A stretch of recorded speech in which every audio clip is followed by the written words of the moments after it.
Yo, Hegassen here, and today we are talking about Avengers Infinity War. We are almost there, we are almost at Endgame, so let's get straight into it. Wow, Infinity War. There is a lot in this film. There is a lot of characters in this film. So many that the only way I really know how to list them all is like this. Black Widow, Collector, Nebula, Mantis, Ebony Maw, Pepper Potts, Scarlet Witch, Thanos, Groot, Gamora, Falcon, Loki, Iron Man, Vision, and Mbaku, Nick Fury! Avengers! Captain America, Double Panther, Star-Lord, Drax, Bruce Banner, Rocket, Okoye, Doctor Strange, Corvus Glade, Maria Hill, War Machine 4! Avengers! Cole, Obsidian, Friday, Hulk, Spider-Man, Ned, Shuri, Bucky, Proxima Midnight, Thunderbolt, Ross, Eitri, Red Skull, Chitauri, Wong! So that's all the characters. Let's start off though by talking about the start of the film. You know, you often can get a good sense of the film by the start of it. And in this film, we start off where Thor Ragnarok left off, in the end credits scene where we saw Thanos' ship arrive at Thor's ship. A little bit here, I'm like, oh, it's done it again. It's done that MCU thing where it's completely undone the end of that film because Thor here, you know, he'd saved all of his people, got him on his ship, he was on his way to Earth. And here, Thanos comes and kills them all. To the point where at the end of it, I'm like, wait, hang on a second. Is Thor now like the last of his race? Are they now extinct? Apparently in some like supplemental material or something, or like an interview, half of them survived, or Thanos let half of them survive. I think that was the case, but yeah, they don't actually explain it here, so it just looks like they're all dead. A little bit upset. Again, they did that kind of Iron Man 3 Ultron thing where the end of Thor Ragnarok kind of now completely undone, but I think a lot of the stuff that we're going to see in this film is going to get resolved in Endgame and isn't necessarily always going to be true by the end of it. So we'll see where this goes. This is all good character development and stuff though for Thor. Thor is the highlight character for me in this film. Out of all of the old Avengers, Thor is the one that I think I'm really most invested in this film. I really like his stuff. In this scene, I feel so bad for him. We see Loki, his brother, die in front of his eyes.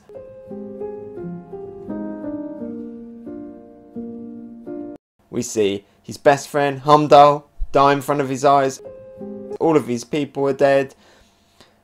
Man, I feel really bad for Thor in this film. We get that scene later on, probably one of my favourite scenes in the film. Probably one of the most heartfelt scenes, that scene between Rocket and Thor, where Thor just finally lets it all out, you know. His mother died, his dad's dead, he found out he had a sister who he then had to kill, his brother's dead, his best friend's dead, all of his people are dead.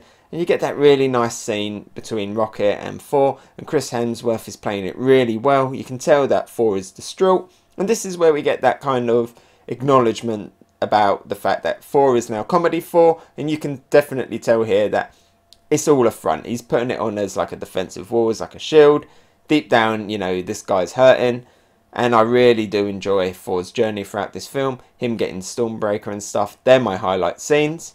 But going back to the beginning of this film, this is where straight away off the bat we got Thanos, and man, what a beginning of the film for him. Straight away he defeats 3 demigods and a Hulk, no problem. He's only got 1 Infinity Stone at this point, so straight away, you know, damn, the stakes are high. But Thanos isn't alone. We also get 4 other new characters with him, the Black Order.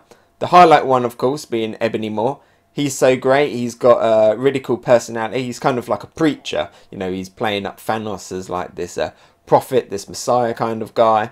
And he has really, really cool powers. He's like a psychic, telekinetic. He can just take stuff out of the floor and throw them around.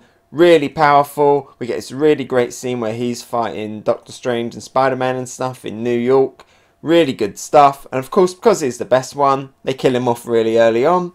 Really bummed out by that because I thought he was a really good character. Really interesting powers. Hopefully though, you know, there might be like a silver lining in here. You know, his body just gets blown out into space and we see him all frozen like that. So, you know, we don't know if his species can survive in space like Thor and that can. So, you know, there's always a possibility that he can come back in the future. I do hope so, as he was a really good character. The other 3, though, I have to admit, they're a little bit of a disappointment. we've got Cole Obsidian. He's just the big silent muscle, and that's pretty much all he does. He does get that good fight with Iron Man, Spider-Man and Wong, but apart from that he doesn't really do much. They never really explain how they find him in Antarctica after Wong sends in there. I guess he just has a tracker or something. But yeah, he's not the best. Then we have Proxima Midnight. You know, she at least gets some dialogue in this film and gets a few good scenes. She has a nice little fight with all of the female Avengers and stuff.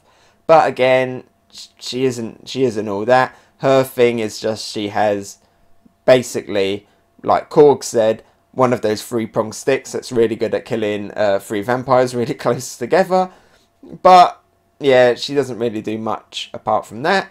And then we've got, for me, the biggest disappointment, which is Corvus Glaive. I thought he looked really cool. When you read about him in the comic books, he has some really cool powers. You know, his weapon, as long as he's holding it and as long as it's like attached to him, he's basically immortal. He's like a Deadpool, Wolverine. He can just regenerate, survive explosions and everything.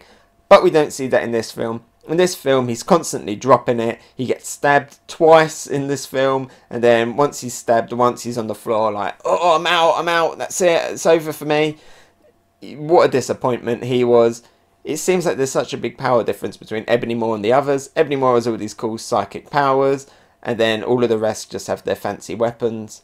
Their designs are cool, they look really good, but they all get killed off in this film, and that's that. Again, hopefully Ebony Maw might actually still be alive and maybe getting more again in the future, fingers crossed.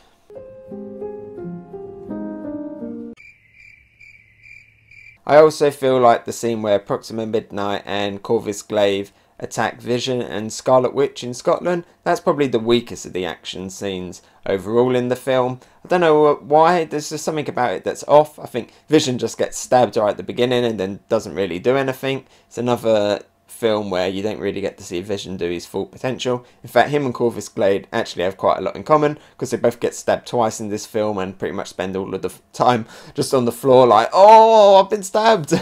That's pretty much their characters in this film. And yeah, it's a bit weird, like they're walking around Scotland. Okay, it's late at night, but they go to this train station. There's nobody. The fish and chip shop, it's still got like the TV on and stuff. So where is everybody? It just feels odd for me that there's not a single person around when they're having this fight. But for the most part, the action is really good in this film. Let's carry on talking about new characters.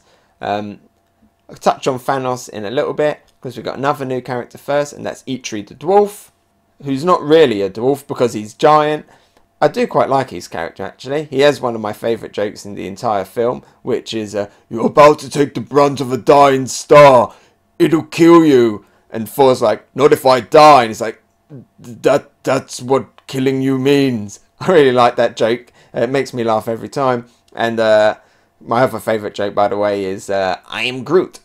I'm Steve Rogers. Love that one. Thanks. And of course, Tony's face when he first meets Drax for the first time is just dead silent for like a few seconds. Then I think everybody in the audience is with him on that point of, yeah man, what is up with Drax? Drax is hilarious in this film, by the way. Again, what I do like is that the Guardians really feel like the Guardians. Anyway, yeah, Eitri the Dwarf, he's alright. I do like a little bit of lore building. There is a slight weird thing with that, in which you go to his forge where he makes all the weapons, and you see that Thanos has commissioned the Infinity Gauntlet. But there is a little bit of a time frame thing here that's a little bit weird. He was like, you said that Asgard was going to protect us. And Thor's like, oh, but all the Asgardians are dead, which we saw in the last film in Thor Ragnarok. But then at the end of Age of Ultron, we saw that Thanos was wielding the Infinity Gauntlet. So when did Thanos go to Dimitri's thing? I forget what the name of it in the film, like Nerf, or whatever it's called. When did Thanos go there? Did he go there just after Ragnarok, or did he go there before Ultron? Because if he went there before Ultron, then the Asgards didn't come and protect him, because the Asgards were still fine then. I mean, I guess maybe Loki was in power, so he probably didn't really care. But that's not really explained. It's a little bit weird time frame. Maybe he just went and got an upgrade of his gauntlet. I'm not sure. But yeah, I do like them scenes. As I already stated, The rocket and Thor stuff are my favourite scenes in this film. And of course, we get Stormbreaker being made here. Really cool weapon. And it's got a little bit of Groot in it, which is great. So Groot's always going to be in the films when Thor's there, technically. Not a new character, but we get the return of Red Skull in this film. And he's kind of a new character. He's played by a different actor for the start, but he's not quite the Red Skull that we left off, you know? He's now got these weird new Wraith-like Spectre powers, and he's guarding the Soul Stone. It's never really explained why. He was just like, the Tesseract sent me here, and now I guide people to the Soul Stone. Why? Why are you doing that? Why are you trapped doing that? Why can't you get the Soul Stone yourself? Why have you now got weird Wraith Spectre powers? A little bit of explanation would be nice. Obviously, he's still alive at the end of this film. We still know that Red Skull is about. So hopefully there's future development there where he can come back and, you know. But of course, let's talk about the big man himself, Thanos. Wow, what a good character. If you thought Killmonger was a good villain from Black Panther, forget about it. Thanos, probably one of the best villains. Well, definitely the best villain in the MCU. Probably one of the best villains out of all superhero movies. Sorry, Joker fans. But yeah, I love Thanos. He's great. Layers. And, you know, you kind of rooting for him at sometimes, you know, and you feel sorry for him sometimes as well. And what he's trying to do, is it really that bad? I mean, yes, it is, because billions of people die. You know, he wants to take out half of the population just by snapping his fingers of everybody in the universe. Because, you know, his argument is resources are finite.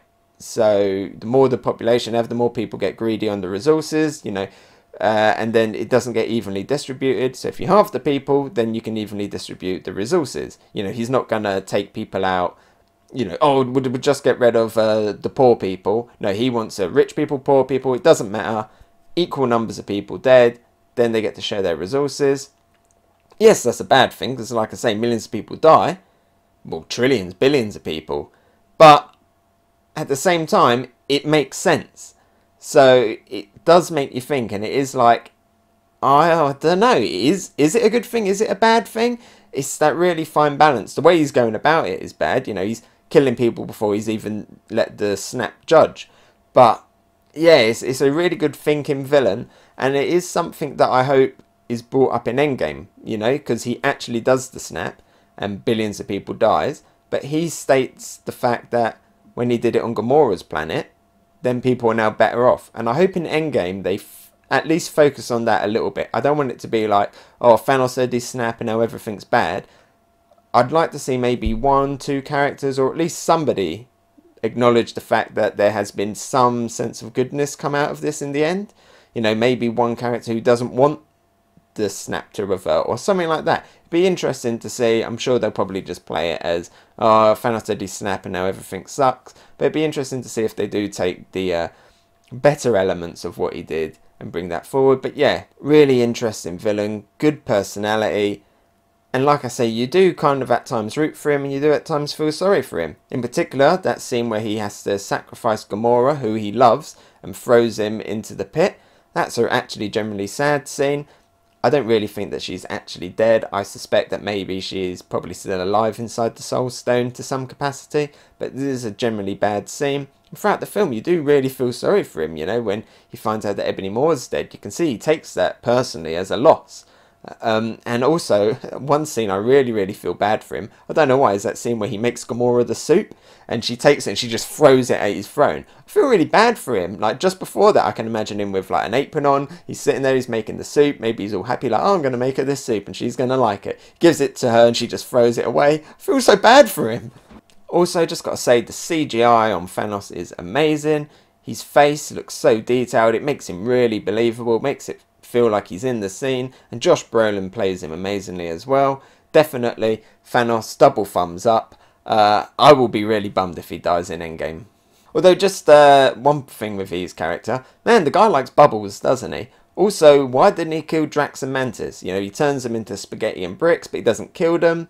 I'd like to think maybe my own headcanon is, at that point, he almost had his Infinity Gauntlet, so he was like, I'll let the snap judge, but He goes to kill Tony Stark later on, so it doesn't really make sense. I mean, they die in the snap anyway, but it's just weird that he kind of let them survive and that he turned them into bricks and spaghetti, and then when he left they reverted back to normal. So that's all of the new characters. I touched on the fact that Thor is my favourite of the older characters. What about the other interactions? There's some really good interactions in this film. I like that some of the threads carry over from past films. You still got that Tony Spider-Man dynamic of like a student-teacher. And I really like that we finally get to see the egos clash of Tony Stark and Dr. Stephen Strange. And we also get the egos clash of Thor and Star-Lord. All of the interactions are really good. I think out of all of them, probably Captain America and his team are the weakest. They don't really get to do as much in this film. I'm sure Endgame will fix that, hopefully. And I would have liked to have seen a little bit more of like the reunion with Bruce and stuff. Especially Bruce and Nat. Bruce x Nat, big ship fan.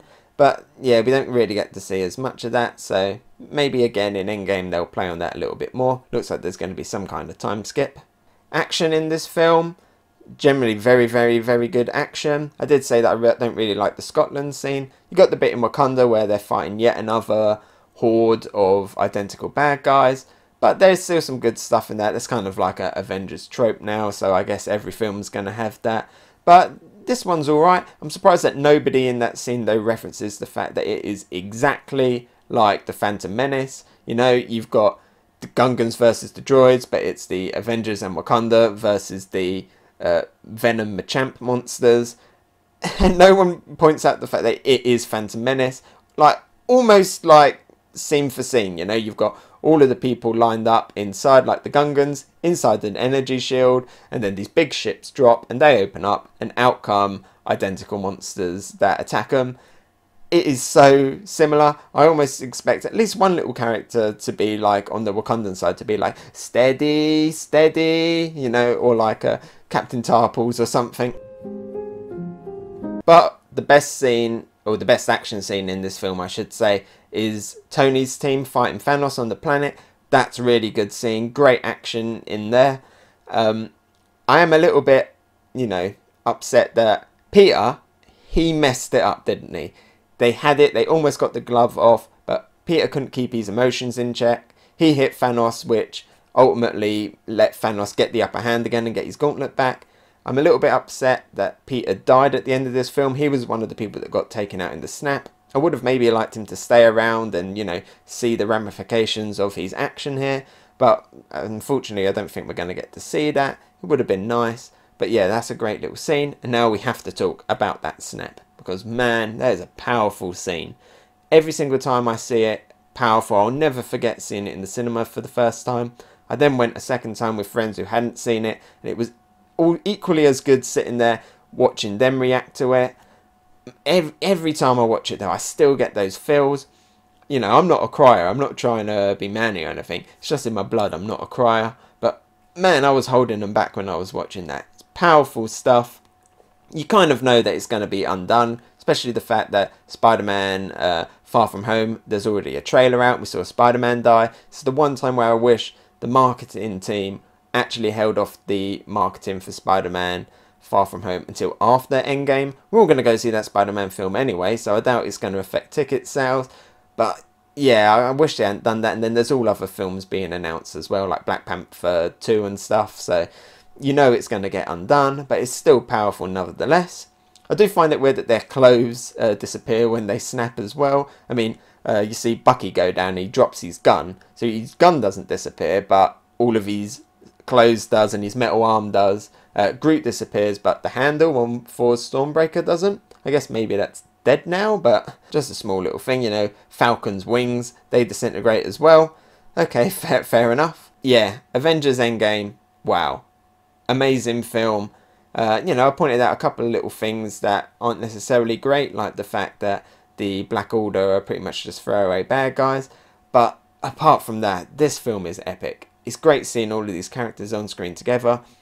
Thanos as a villain is so good. This is like his film, really. And it is incredible. The humour's good. They balance all of the characters really well. Captain America is probably the one that has the least out of like the main Avengers, but I'm sure that will be counted in Endgame. But overall, epic film. This is an easy Gold tier, event exclusive, noir wouldn't make a film for me. Probably one of the best films of all time. I know it's not some like thought-provoking piece, and I know it's not like challenging the status quo, winning all the Oscars, you know, like women having sex with a fish or whatever is popular in the Oscars these days, but I don't care. It's a brilliant film. I can watch it time and time again. I do wonder though how it's going to age once we get Endgame and stuff, and stand on its own. It's going to be very, very interesting to see, but yeah, epic film. Full stop. Hey, so thanks for watching. What did you think? Let me know about it in the comments below. And if you enjoyed my video, maybe give it a like, and if you really liked it, why not subscribe? You can follow me on Twitter, Instagram and Twitch. Oh, and here's a related video you might enjoy, and something more fresh. I've been Hegassen, and I'll talk to you next time. Bye!